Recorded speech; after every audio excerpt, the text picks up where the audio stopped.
कि ठीक है प्रभु, यदि भागवत की कथा सुनने से ही ज्ञान वैराग्य की मूर्छा जागृत होती है तो आप सुना दें।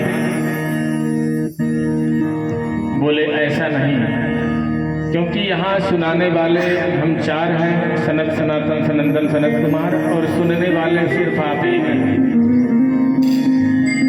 क्योंकि बद्रीनाथ में ठंडी बहुत पड़ती है, जो प्राणी बद्रीनाथ गया है तो वहाँ का स्वाद तो जानता ही होगा।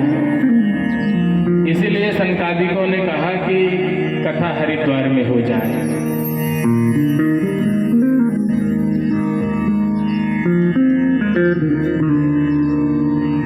तो हरि के भक्त और हर के भक्त यहीं तक की कल कथा श्रवण किए थे। संकादिकों ने मन में विचार किया कि यदि हरिद्वार में कथा होगी तो भगवान नारायण के जो भक्त हैं प्रसन्न हो जाएंगे, यदि हरिद्वार में होगी तो शिव के, इसलिए कहीं दोनों भक्तों के बीच में कुछ झगड़ा न हो जाए। क्योंकि जब दो विद्वान आपस में बैठते हैं अथवा चार विद्वान आपस में बैठते हैं तो कुछ न कुछ हो ही जाता है। बोलिए राधे राधे। इसीलिए संकादिकों ने कहा कि गंगा द्वार समीपे तू तट आनंद नाम। गंगा के द्वार हरिद्वार में भागवत की कथा हो जाए। कल से सभी नगरवासियों को पता है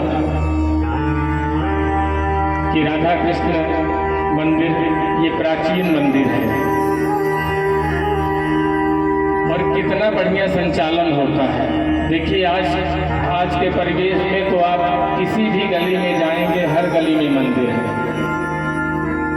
मंदिर बना देना बड़ा सरल है और उसका संचालन करना बहुत कठिन है।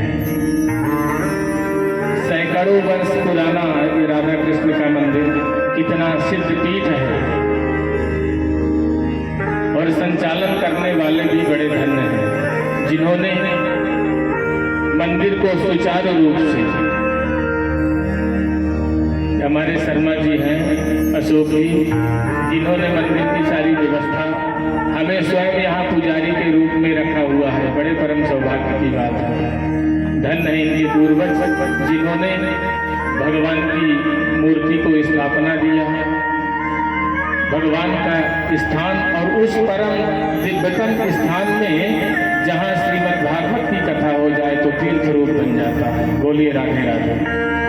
जैसे ही महात्माओं को पता चला कि संकादिक भागवत की कथा सुनाने के लिए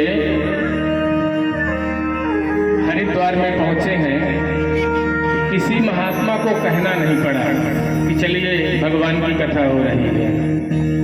सब सुन करके, अब ऐसे नहीं कि सुन करके किसी को निमंत्रण भेजे अथवा कार्ड भेजे, एक दूसरे से सुन करके, पैदल भी नहीं, दौड़ते हुए।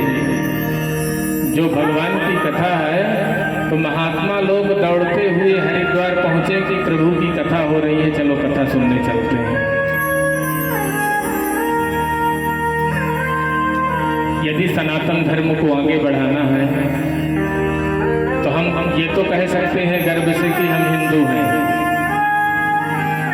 लेकिन यदि कथा सुनने के लिए भी बुलाना पड़े अथवा निमंत्रण भेजना पड़े तो ये तो बड़ी विडंबना की बात है। इसलिए भगवान की जहाँ कथा हो रही हो तो वहाँ बिना बुलाए ही जाना चाहिए।